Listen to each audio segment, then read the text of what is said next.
खायो कि नहीं खायो?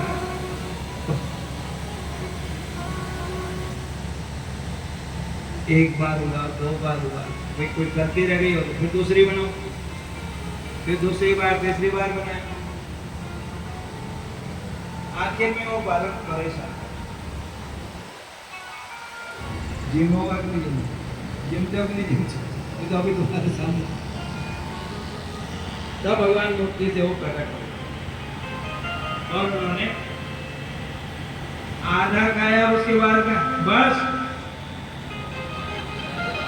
मेरे को भी जितना आप जितना खाया उतना बहुत है मेरे लिए भी। अब उसका तो रोज का नियम हो गया, रोज बनाए भगवान के सामने थाल रख के आधा भगवान खाए आधा हमने आधी रोटी खाना पड़े भगवान रोटी खाए।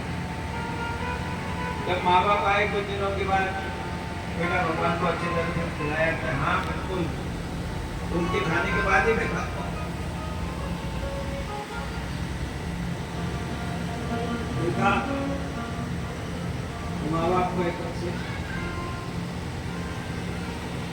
हमने कभी भगवान किस प्रकार से नहीं की। आज देखो इस बच्चे का प्रेम कि भगवान साक्षात उसके साथ भोजन करे। तो यहाँ भी वो भोग धरा और भोग धराया, भगवान को बुलाया तो लाला आ गया। लाला है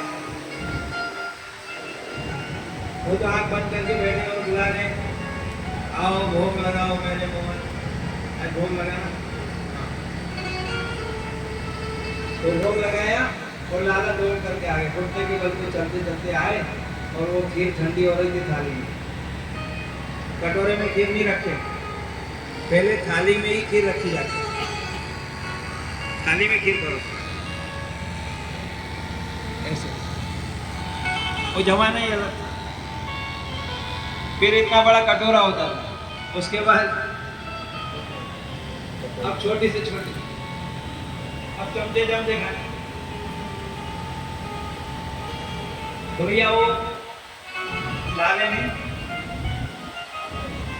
सवल का नगर प्रेम से बुलाया तो खा लिया। उनकी आंख खुली, उन्होंने देखा अरे अरे यशोदा, अरे मैया मैया, तेरे लाला ने मेरी रसोई सब।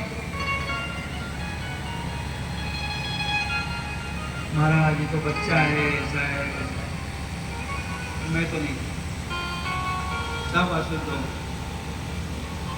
फिर बना लो, एक बार बनाई, दो बार बनाई, हर बार ऐसा ही हुआ। आखिरी में यही हुआ कि उन्होंने कहा आंख बंद करके नहीं बैठना। फिर भी उन्होंने बुलाया और बुलाते हो तो हाजिर हो गए। मैया कितने उसको दूर ले जाते, कितने प्रयत्न करते, फिर उनको ठाकुर जी का दर्शन। जिनको तुम बुला रहे हो, भोग लगा रहे हो, बड़े आनंद से घर का जानकी महाराज। अब उसके बाद भैया भगवान की बड़ी दिव्य लीलाएं हुई। भगवान बड़े हो गए। अब बच्चा बड़ा होता है तो भूख भी ज्यादा लगती है। भगवान के मन में आया, अब मैया को पूछते, भैया नेक्स्ट माखन दे दे, नेक्स्ट माखन दे। मैं कहते नहीं नहीं, बच्चे को माखन नहीं खाना चाहिए, पचता नहीं है, बचे नहीं बच्चा नहीं दे। भगवान ने कहा अपना घर में तो आप हाथ से ही नहीं खा सकते, अपने घर में तो अपन हाथ से भी लेके खा सकते, इसमें पूछने की क्या जरूरत। लेकिन शिष्टाचार, हम घर के मालिक हैं फिर भी पूछ के लिया जाता है।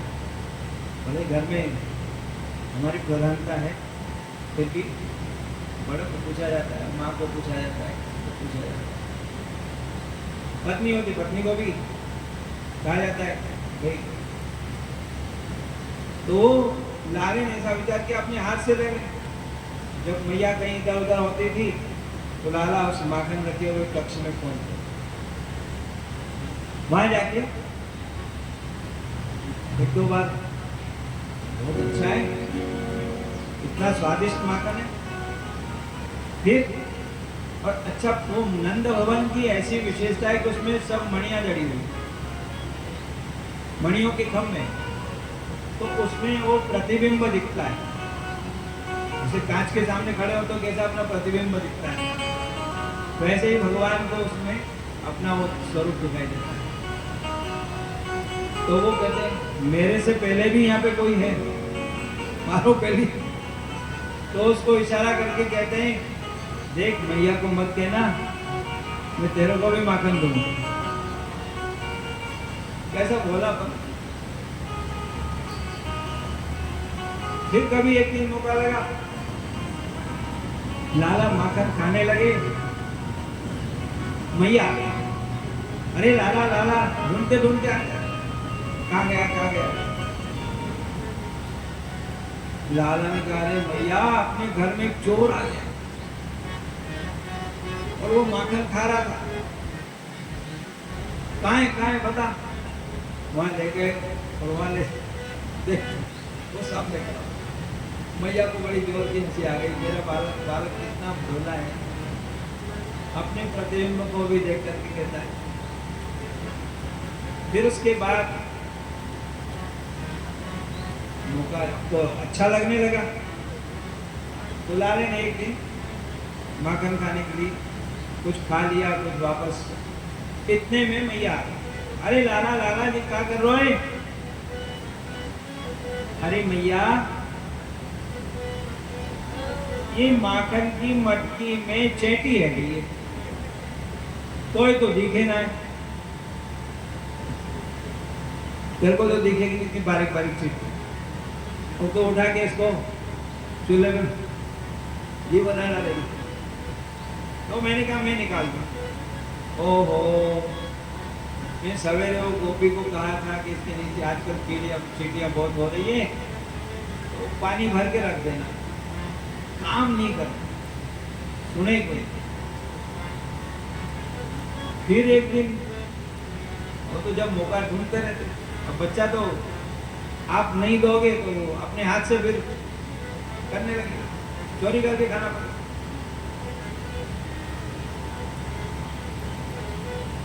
एक दिन वापस, तो भैया को पता नहीं, पता लग जाता उसका मन एकदम से, तो पहुंच गया। और पहुंची लाला ने मटकी में हाथ दिया। अरे लाला लाला क्या कर रहे हो। कछु ना मैया, तूने मेरे हाथ में ये पद्म राग मणि पहना रखी है, यादें मेरो हाथ जलो जाए रो, गरम गरम आग आग।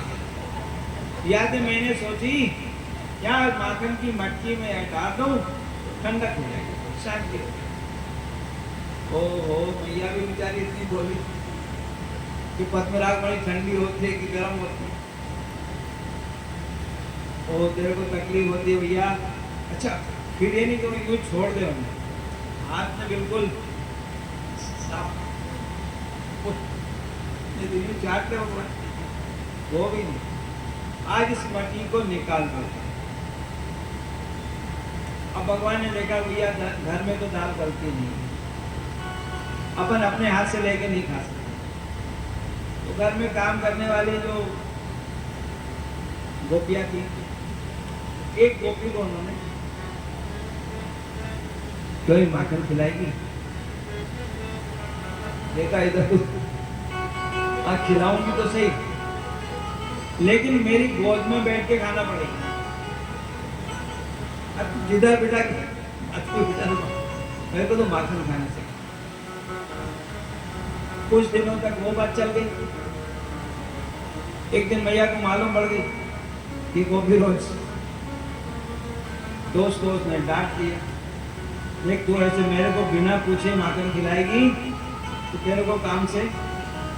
हाँ, भगवान ने भैया अब और थोड़े बड़े हो गए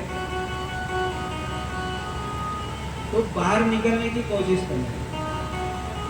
घर की दहली होती, आजकल तो दहली होती ही नहीं। मिलान साहब, दहली होना चाहिए। दहली के अंदर की चीज, दहली के अंदर की जो बात है वो अंदर ही रहना चाहिए। आजकल दिल्ली वही नहीं, अंदर बाहर सब एक जैसा ही है, सब चौपट मामला है।